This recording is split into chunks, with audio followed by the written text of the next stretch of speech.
jo crec que hem de tenir en compte aquesta pregunta sobre l'evolució de les polítiques educatives, el punt de partida, no? Allà, en l'època aquesta de 2013, si se va convocar una vaga indefinida que va tenir un suport social tan gran i que va transcendir tant, va ser perquè la situació era molt dolenta, no?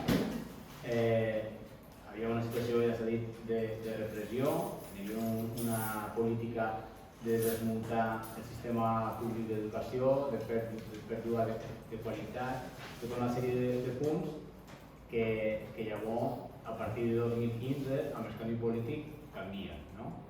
Llavors, el que crec que no podem fer és valorar els progressos de política educativa mirant només com era en aquell moment. Se va fer un canvi polític per alguna cosa. Ho dic perquè sí és vera que aquella situació era un desastre total, però després s'havien posat moltes esperances. I aquí és on ens situem ara. Jo, si repassam els punts de la taula reivindicativa de l'assemblea de docents, hi havia moltes coses que estan superades, tipus experiència en els directors, apertura tema de beques, una sèrie de coses, però ens quedarien dos punts que són molt importants. El tema de les ràtios, que continuem tenint aules massificades i ràtios per damunt del que marca la normativa, i també el tema de les substitucions, perquè encara, després de 8 anys, trobam que alguns mestres no se substitueixen de manera immediata. Llavors, tot això s'ha de veure, sí, hem millorat molt, però n'hi ha coses que encara s'han de millorar, no ens podem conformar.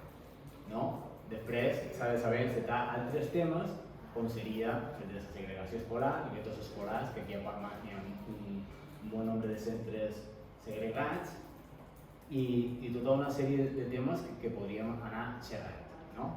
Després, el tema d'actualitat, que és el de la llengua catalana, el que veiem és que des d'aquell moment de repressió de la llengua, de projectes lingüístics a dit i obligats, s'ha passat a un moment en què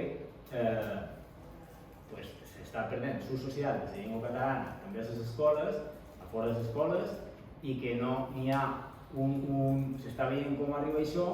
Xerràvem aquest dia d'un estudi de CIACSE i no s'està actuant per fer-hi front des de la Conselleria d'Educació.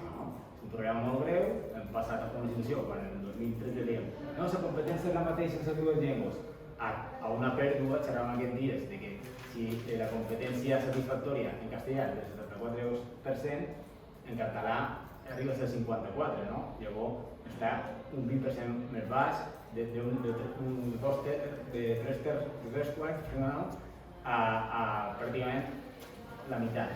Llavors és aquí on ens hem de qüestionar les polítiques educatives que es fan per poder llavors fer propostes i avançar. Tot el que no sigui fer propostes i avançar és entrar en un immobilisme o en una satisfacció que realment és autocomplaent.